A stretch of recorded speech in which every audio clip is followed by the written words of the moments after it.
On this week's delicious episode of the Fine Dining Podcast, nothing on the menu was called a popper. Yeah. I was on this dude's side until he said fedora. I'm not fancy. I can tell. Yeah. Dang. From this point forward, the word cheese will be bleeped because Michael finds it offensive. Hello, and welcome back to the Fine Dining Podcast, the search for the most mediocre restaurant in America. I'm your host, Michael Ornelas, back once again looking for that restaurant that goes right in the middle. It's not good, it's not bad, it's the definition of mediocrity. Why am I doing that? Because people say things are good and bad, and there is no reference point of when good becomes. Something could be so close to bad, but still good. Yeah. Something could be so close to good, but still bad. Yeah. There has to be a definition point in the middle. Mm-hmm. Yeah. So I am joined this week by a man whose podcast I was recently on. We filmed it yesterday. I think they're going to come out about a month apart or something like that. But he hosts a podcast called That Was Wild, a show where people just come on, tell their wild stories. His name is Adam Macias. He's a stand-up comedian. Adam, thanks for coming with me. Yeah, thanks so much for having me, man. Thank you for pronouncing my name correctly and stuff like that. We're both quarter Mexican, so I feel you. I feel you on spirits that. On like, yeah, people want to like white up your name, you know. They do for me. Yeah. It's same with me. I mean, I white up my name. Yeah. My own mom can't pronounce my last name properly. What does she say? I mean, the way that I say Ornelas. But like, I don't think she could say Ornelas. Like, I don't think she is capable. Ornelas. So I've kind of gone over the premise of this show. Mm-hmm. I do 2 parts to my episode. So we're going to cover Hillstone's this week, and we're going to cover it next week. Yeah. This week, we're going to learn about the history of Hillstone's, and we're going to go over some select Yelp reviews that I have found about Hillstone's. I can't wait. Can't wait. Next week, you and I are going to give our account of what went down at this. And you're going to let Hillstone's. me spend the night here for the week in between weeks? Yeah. Okay, you're going to sleep on this couch. Great. If your beard is not 1 week longer yeah. by the next episode, people will know something's up. And then lastly, before I jump in, we're just a month away from Septemburger, my big burger bracket, the 1 month of the year where I'm looking for something good instead of mediocre. Go to my linktree.com/fine-dining-podcast, fill out a bracket, submit it to me before the second episode of Septemburger. So the first one's a freebie. And if you are correct with all of your bracket picks, you get put into a drawing for $500. Yeah. $500. All you got to do is listen to a few episodes. Everybody should go do it. Everyone should go do it. Anyways, we're going to jump into the show proper. Let's hear the theme song. Your table is ready, follow me. Have you tried our chicken breast? Serving pancakes and ribs, I recommend the spaghetti. We're here to satisfy, not to impress. Your table is ready, complimentary butter and bread. These walls have road signs, knick-knack, cowboy hat, good luck cat, autographed guitar, some crap from your city. Behold the tchotchke of mediocrity. Fine dining, just fine dining, fine dining. 2 letters on the sign are shining. Neon flickering, irregular timing. Identify the perfect 5 out of 10. Fine dining. Fine dining. Had you eaten at Hillstone's before? I had never eaten at Hillstone's before, believe it or not. So you had no history with this franchise yourself. No. Do you want to hear the history of the franchise itself? Would I? Because I think there's something strange going on with this place. Let's find out. And we need to figure it out because there was some weird themes happening. You're making it sound like it was this crazy experience, and it was honestly pretty nice and straightforward. Listen, let me just say, I'm going to stick to this on brand. It was wild. Oh my folks. Gosh. All right. Yeah, let's hear it. We're going to jump into this week's Eat Deets.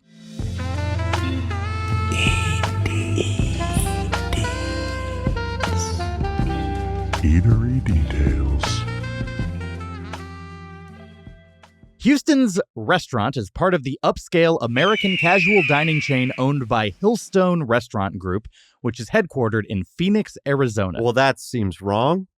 Hillstone's is located in Phoenix? Well, what the hell? The company that owns them. Yeah. That's And the group operates 44 locations in 12 states. The first Hillstone's restaurant was launched in 1977 in Phoenix.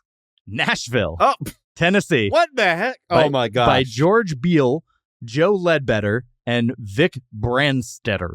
Okay. Brandstetter sold his shares in 2006 and Ledbetter in 2011, making George Beale the sole owner of the company. That's crazy. They were relatively mom and pop for like almost 30 years then. Yeah. With that. Yeah. That's 29 crazy. years. Yeah, yeah. And then that dude, who's the majority after that, you said?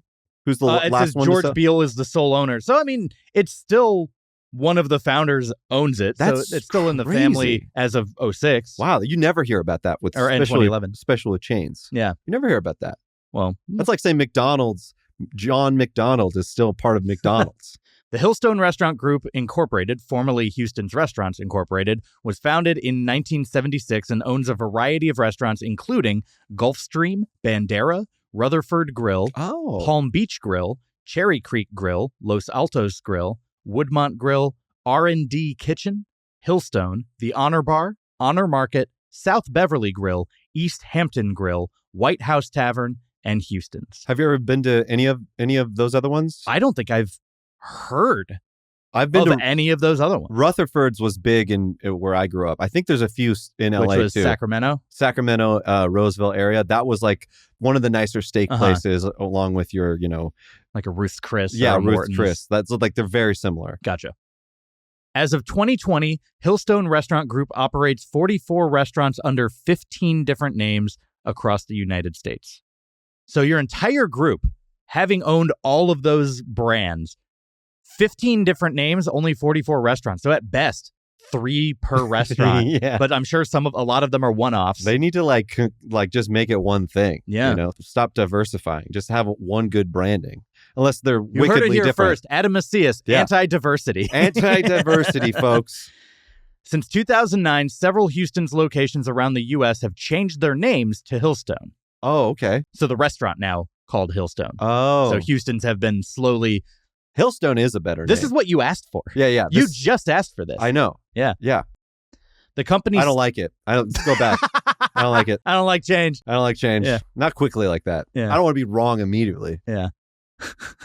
The company states this change is part of a long-term strategy to disassociate from a chain image and maintain its status as a niche player in the industry. That's interesting because the entire reason I picked them is because they're a chain. Yeah. They are upscale and nicer.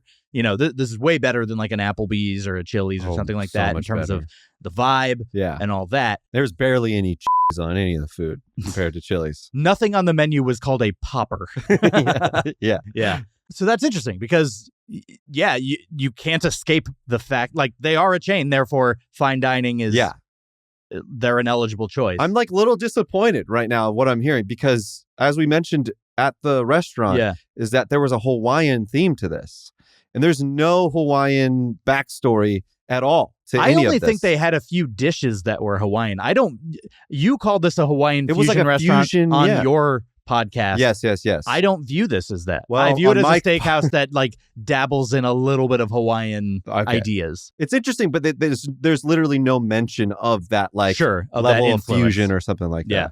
Changing restaurant names is not a new strategy for the company, which has previously converted several banderas to locally named grills. This rebranding strategy predates state and federal regulations and aims to focus on more regional and less standardized fare, although, as of 2023, the menus remain largely the same across the different brands. Oh, interesting. So Houston's may not even have been the one that inspired the Hawaiian dishes. Okay. Which again, like they had a sushi portion on the menu. Yeah. And then they had they literally had a prime rib called the Hawaiian that had like a soy glaze. And we'll talk about that next week because it's one of the things we got. Mm-hmm. But other than that, I wouldn't say that I saw a lot of Hawaiian influence up and down the menu. Yeah. But I wouldn't be shocked if they pulled that in from one of the other. I'm just saying, as far as a ideas. restaurant that was founded in Nashville, and they were headquartered in Arizona, and called Houston, and named after a city in Texas. Why do we have Hawaii? Why is there sushi on the menu? That's all I'm saying. That seems like a weird choice. Yeah. Houston's restaurant specializes in new American and steakhouse cuisine. So that's what they brand themselves as. New American and steakhouse cuisine. To be fair, Hawaii, part of our country. The newest of states. The newest. Yeah. It's newest the latest of America. and greatest. Yeah. Yeah. Signature dishes include the cheeseburger, French dip sandwich, prime rib, pork ribs, and spinach and artichoke dip. I love it. Houston's restaurants offer a full bar with a variety of alcoholic beverages. Oh. Did you notice the bar? I didn't. I'm sober, so I don't. I just I block that shit To up. the right of me, though, like, there was that Yes, that weird dome thing that I Mayor kept thinking was I kept thinking it was like a bald head yeah. of a guy listening to us, but it was just like this weird art piece or whatever. I thought you were speaking of disassociating. I thought you were disassociating in that moment of like maybe he's on acid. Okay, yeah. It took me back to my McDonald's ladies and place gentlemen. days. It was huge. It was like 8 feet wide. He's like, I thought there was this a bald is such guy a next large to me. man. Okay, it's like, okay, Yeah. he's in an Alice in Wonderland situation. But there was like a big bar behind there. And it was packed. Oh, I mean, really? we'll talk about it, but like, yeah, this place was hopping for midday on a Thursday. It was. Yeah. Truly. Hillstone doesn't charge a corkage fee, essentially making it a BYOB. How many restaurants have you done that even offer something that remotely could be associated with corkage? Well, again, I don't drink, so I don't know, but maybe Mastro's. But like, think a Cracker Barrel have a corkage fee, you hey, think? my new most mediocre restaurant. Yes. And I would agree. A corkage fee is a charge that a restaurant imposes on customers who bring their own bottle of wine to the establishment. The fee is intended to cover the cost of the restaurant's service, including the use of glassware, the time spent by staff opening and serving the wine, and any potential loss of revenue from not selling wine from their own selection. Right. You think Buffalo Wild Wings has wine? They probably do. Like a house Chardonnay. I wouldn't be surprised if they did, but what a weird order at a I know B-dubs. I think Denny's has wine, depending on where you're at. Yeah. Like you can get beer at Denny's, Like I think you can get wine. Hey, don't fact check me on that. Don't fact check me on that. What do you call your fans? Dynamaniacs. Dynamaniacs, great. Not having a corkage fee at a nice restaurant is not just rare, it's unheard of. Most places charge anywhere from $30 to $50, though restaurants like the famed Per Se are known to charge as much as $150 a bottle. They're so proud of this. Why are they proud of this? They've like 3 paragraphs on their corkage fee. Well, but it's that Hillstone doesn't have one. Right. Like they're the nicest place to not charge you to bring your own wine in. Yeah, that's true. You do seem like a little bit of a lush if you're bringing in your own drinks, though. Yeah, that's what fancy people do. I'm not fancy. I could tell. Yeah. Dang.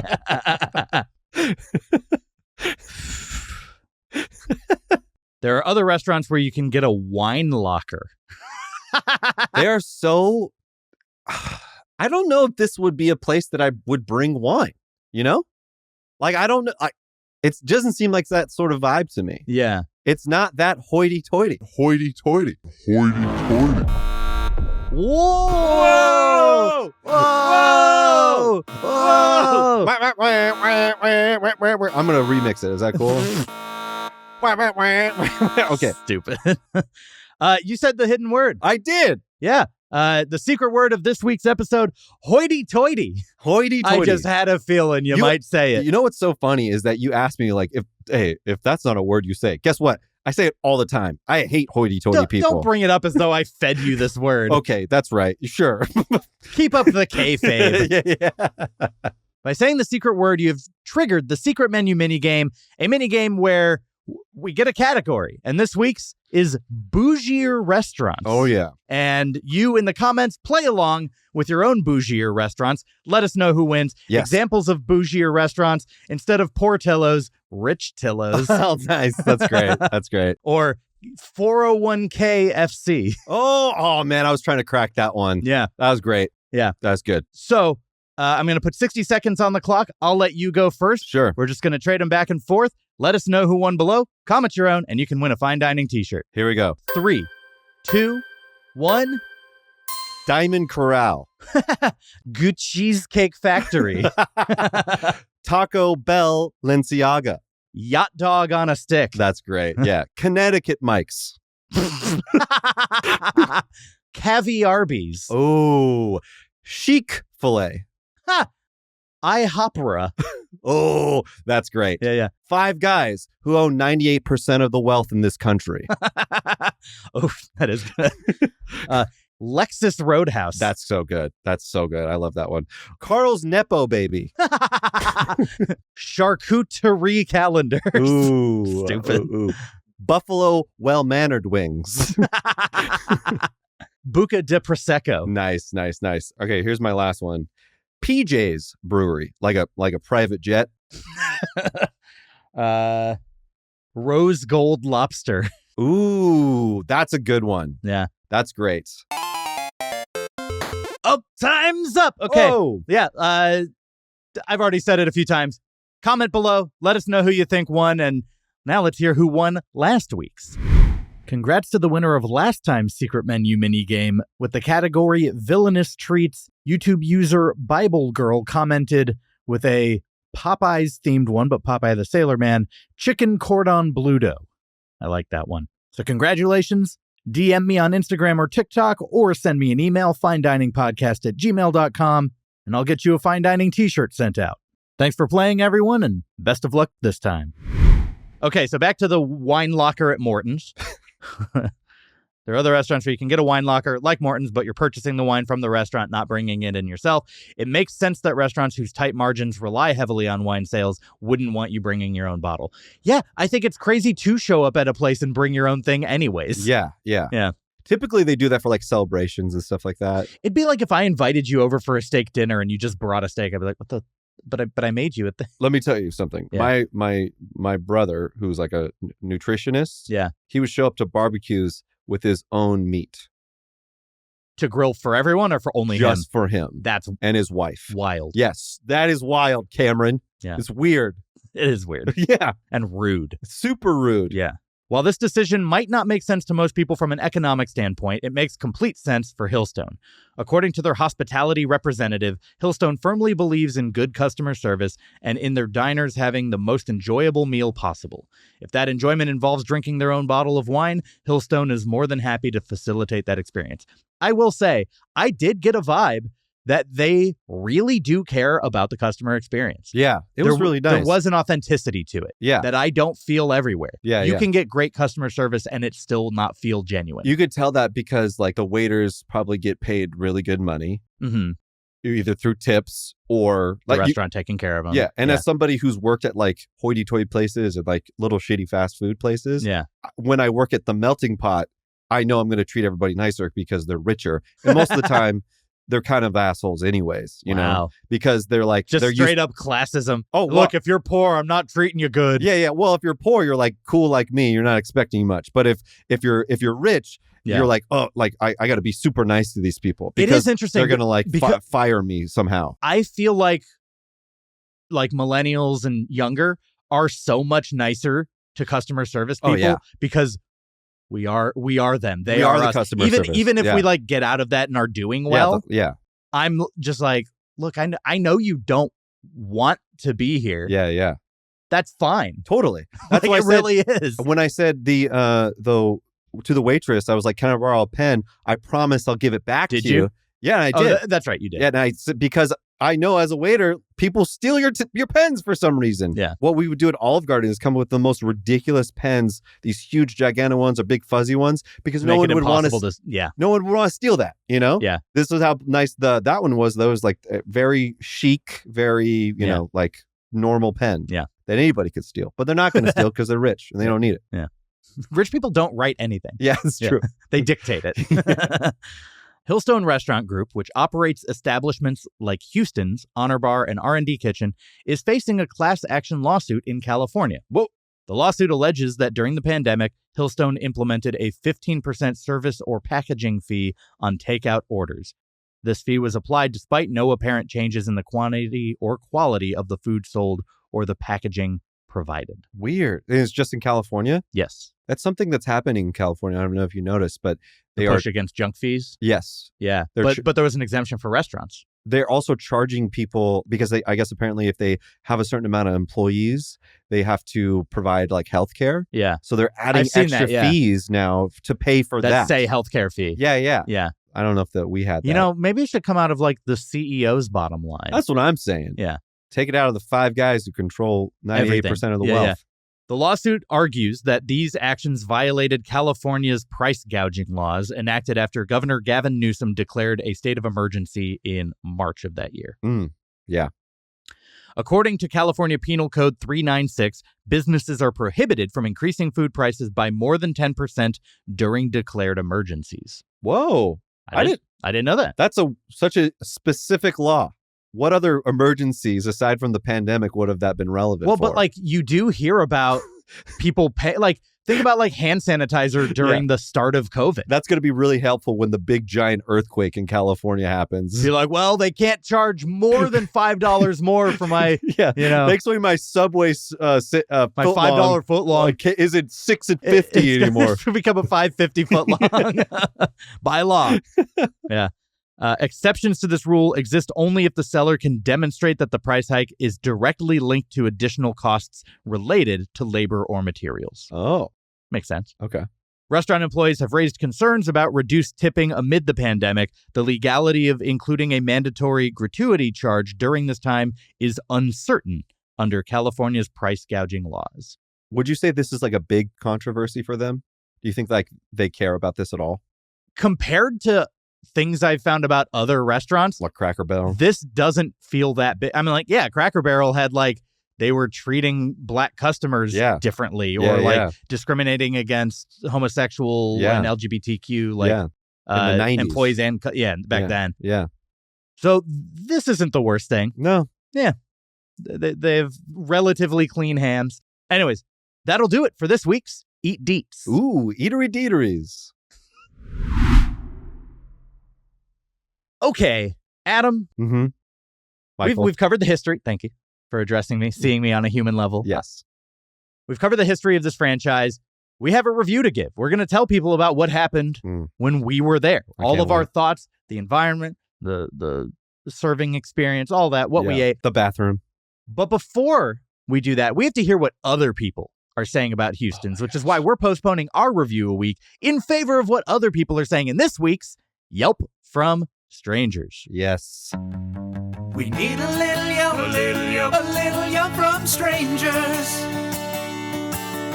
A 1-star, 2-star, 3-star, 4 or 5. So get a little Yelp, a little Yelp from strangers. A little Yelp. Give us those complaints while you literally whine and die.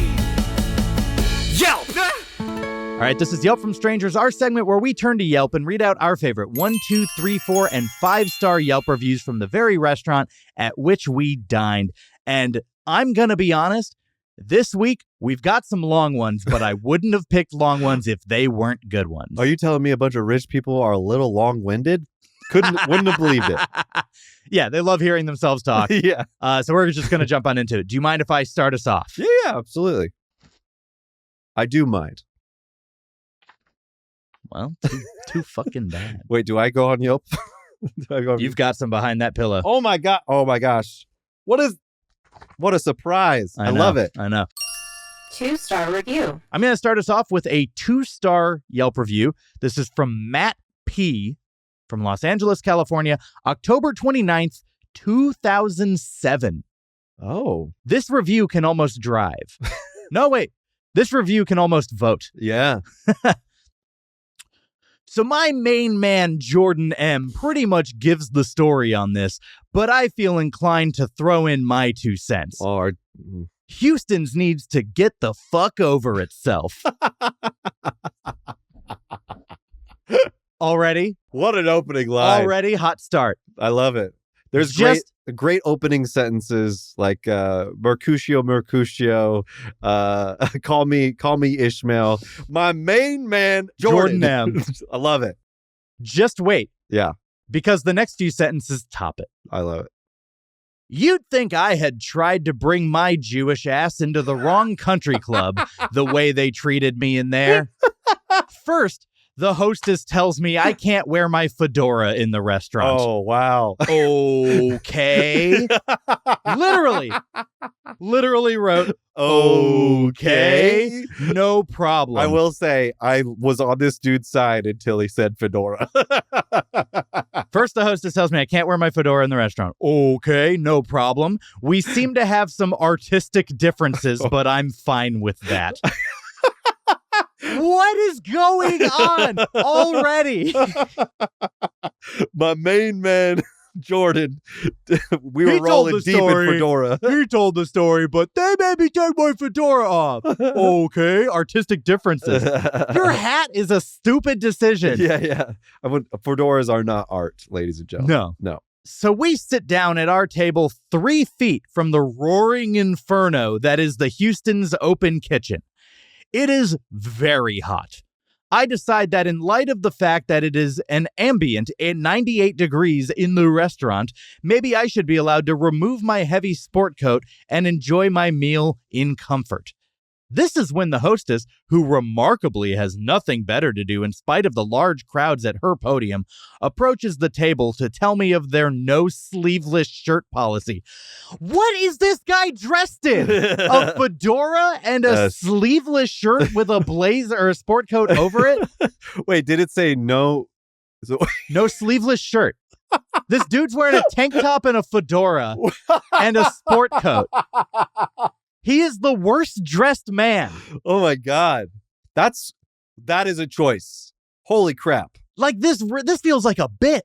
Yeah. Now I'm starting to take this personally. Mount Wilson is burning outside. It's sweltering, and I need to put on a fucking overcoat because my triceps are too offensive to the dining public. They are. No one wants that, dude. We're only halfway through this roller coaster, and I'm already tapped. Now hang on. You may be thinking, Matt, come on. Rules are rules. And that's fair.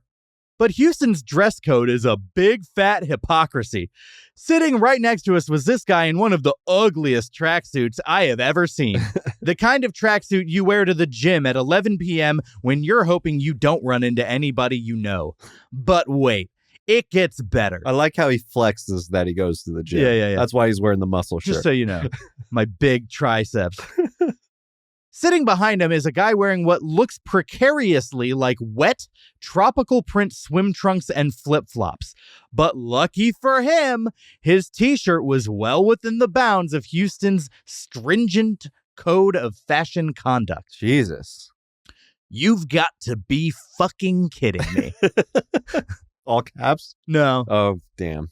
So I spent the entirety of my evening pouring sweat in my sport coat, which for all intensive purposes, probably cost more than Hillstone's makes in a night of shoving California roll up a cow's ass and calling it fusion. Wait, he's saying that his sport coat is nicer than the revenue of a night at Hillstone's? $1 million sport coat. The hostess went beyond the boundaries of discourtesy in how she went about dealing with me, and repeatedly approaching our table to harass me exceeds reasonable behavior. She made me feel like I was in the 2nd grade again. I doubt I will ever go to Hillstone's again, and they can thank their little bitch hostess on a power trip for that. Oh my God. This guy is... He's a monster. He shouldn't go out in public. Yeah. First of all, how he dresses, but also, come on, dude. Also, I bet he has a rat tail. Oh, yeah. I don't know, but I bet this dude has a rat tail. He has a rat tail for sure. If I ever do, though, I'll have to remember to wear my tracksuit. At least it's moisture wicking. Jesus. Well, first off, if you wore a shirt with sleeves in, you wouldn't have been sweating. It would have been caught on the shirt. Right. That's your when problem, you have dude. bare arms, sweat just has nowhere to... Yeah. Yeah. It's not wicking. There's no wick. Or absorb or sponge or whatever. But that is the worst dressed Yelper in history. No doubt. And he painted a vivid picture. I mean, I'm sure he looked awesome with the fedora in and his own mind. Yeah. He won. He definitely for sure had a gold. He didn't mention, but I just imagine he had like a gold chain on. Sure. Like a big one. Yeah. For sure. Yeah. Rat tail for sure. Yeah. Leather pants This is who I think who he is. Yeah. I don't like you, Matt P. Matt P. I don't like you My as an main individual. My main man, Jordan M., recounted the story, but I told it too. Amazing. 5-star review. This was Randy E. from Glendora, California. It is a 5-star review, October 27th, 2011. Okay. Oh, Houston's. You always have a special place in my heart for which I compare other restaurants' prime rib to. I have been to this Houston's about 30 times or so. That is like, there are places I love that I have not frequented 30 times. That's a lot of time. A special place in my heart. Like, that's okay. I am finally writing a review because I went last night after a few months apart. Oh, they're really in love. Randy loves this place. You know, they say the heart grows fonder. Yes. Or distance makes the heart grow fonder. Also, red meat makes the heart grow, just in general. Yeah. Worst few months of my life. Star cries star. Why are we dealing with so many like beard? What are those beard? The anime kids. Weebs? Yeah. Why are there so many weebs that go to this fucking? Well, we made assumptions about. Yeah. Well, that dude was Matt. For sure a neck beard. I also love to go back to that. That was just a 2-star review. That wasn't even a 1. This dude felt personally attacked. It was like, the food was pretty good. Yeah, the food was good. The food is undeniable. All right. Worst few months of my life. Cries. Neckbeard was the word I was thinking of. Anyways, I order the same meal and wine every time now. I have found what I love and have stuck to it. As the saying goes, if it ain't broke, don't fix it. Okay. This is a story. Guys, what are we doing? Do something with your life. Okay. I always order the prime rib cooked medium rare with a baked potato and a glass of 2. Okay, fine. 3 of their Cabernet Sauvignons. Delicious. You twisted my arm. I'll say it. I had 3 glasses. This okay. Randy, you are a scamp. You're a character. Their food really is great. The food really is great. Yeah, that worked. I don't know. Honestly, I don't send. We're not here to workshop these. Yeah. Okay. Well, I'm just saying. Okay, Clippy, calm down. Honestly, I did send back a steak years ago. Oh, drama. Because there was way too much fat on it. Wasn't even an issue. They apologized, cooked me up another one, and brought it out. I love that they're talking about years ago's experience. Well, this is like a conglomeration of 30 years of review or 30 visits worth of reviews. He just has to do it. Look, 30th time's the charm. I gotta express my love in writing. You know what I do? I don't know if you've ever done this. Have you ever clicked on like the profiles to see what else they do? I want to know what Randy's doing. What his deal is. What is he? Is it only this? Okay, so he goes, they apologized, cooked me up another one and brought it out. End of story. And that's not the end. Didn't even charge me for the steak altogether. Obviously, if you don't like your meal that much, or if your food is the rough equivalent of McDonald's, as I read in some earlier posts. Okay. Yeah, someone else said this is the rough equivalent of McDonald's in their review about. First of all, I have a soft spot when someone references, like when a 5-star reviewer references talks another one shit on someone who rated it lowly. Yeah. This to me, what are you doing? This seems like they are writing it in spite of like a bad review. Yes. How dare you? I've been here 30 times. It's the best. Honestly, that was the breaking point. He saw this review and was like, I can't stand for it. No one talks about my baby Houston's like that. Girl. Houston's. And I read someone earlier supposed to then send that mess back. Hello, period. Houston's obviously wants you to have the best experience you can have. Duh. Okay, we're getting sarcastic here. They want you to bring that ass back with more friends, to send more money, and then to tell everyone you know how great the restaurant is. That's how this works. But your expectations also need to be realistic. Guys, be realistic about your food. You are really paying for the whole package, the meal, the drinks, the service, the ambiance. That wasn't included. I just felt like that's what it overtook you. His passion. Yeah. My artistic license with it.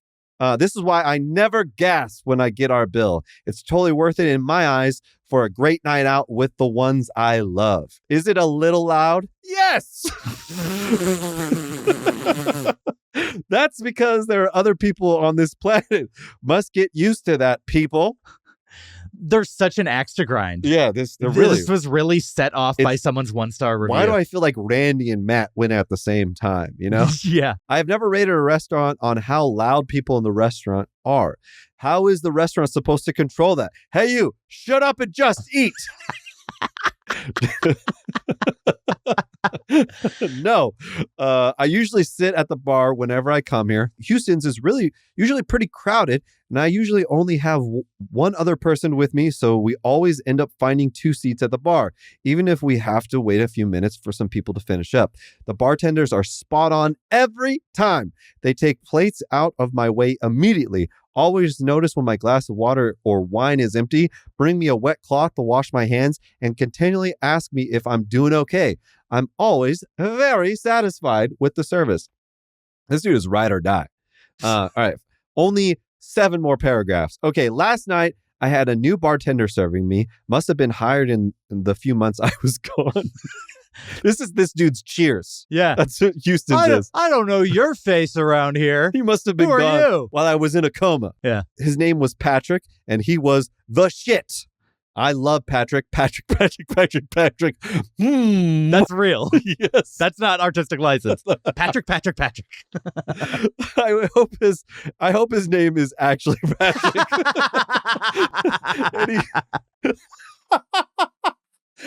I mean, I have heard of people give like fake names and stuff before. All right. Anyways. Well, to me, it reads more of like, I hope I'm not misremembering. I'm making a huge show out of Patrick. Was it Patrick? I hope it was Patrick. Yeah. He was like Stu. Anyways, he was so attentive and insanely sweet. A kind soul, if you will. I need to find out what nights he works because he's by far the best. Randy's got a crush. Yeah. Randy's a little Randy for Patrick. You set me up for that one. Overall, Houston's is great. Yes, you will probably wait a bit for a table, a few minutes even with a reservation.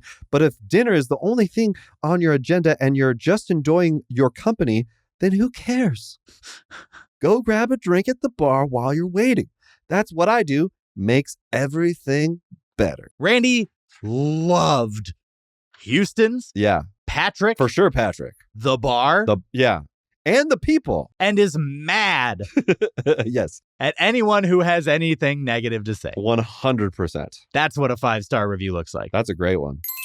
You can go download our full Yelp from Strangers segment at our Patreon. The link for that is in the description of this episode, or you can go to patreon.com/finediningpodcast. And we're now offering a 1-week free trial, so what do you have to lose? Go check it out. People have wild opinions, and we get to read oh so many of them. Thanks. All right, Adam, we have covered the history. We've covered Yelp reviews. The table is set to go for next week's episode, our review of Houston's. Thanks so much for joining me this week. Thanks for coming to Houston's with me. Thanks for learning and talking about some Yelp reviews. Yes. Do you want to plug anything? Look into that camera. Tell people where they can find you. You can find me at Adam R. Mac on all the social medias, except for TikTok. You can find me at Adam Tells Jokes, where I tell some monologue jokes. And you can find my podcast, That Was Wild. Go to thatwaswild.net for any of the new episodes. .net? Yeah, .net. I couldn't find .com. Why? Thatwaswild.net. I wanted to go thatwaswild.pizza, but that was more expensive. But Michael has been on it. You can actually, if you're looking for Jones and for more me and Michael content in between this week and next week, you can go check that out. Go check it out. Yeah. And then you can follow me at Fine Dining Podcast on Instagram and TikTok. I have a Patreon where you can get an exclusive episode every month. 3 of those exclusive episodes of this year have been restaurants that are in this year's Septemburger bracket. So you can actually get a sneak peek of how I felt about those places. Maybe it'll help inform your decision when you're filling out your bracket. Nice. Make sure you go to linktree.com/Fine Dining Podcast and click on the Septemburger bracket. Get yours into me, but wait until the Septemburger kickoff show, the first Wednesday of September, so you can hear who wins the first 2 matches. Those are freebies. I'm giving those to you for a chance to win $500.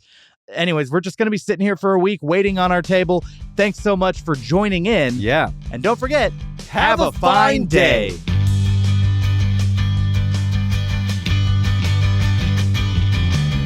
Waiting on our table, the step is done and we had some fun. Now we're waiting on our table. Join us next time, we're stuck in line. Waiting on our table.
Have a fine day.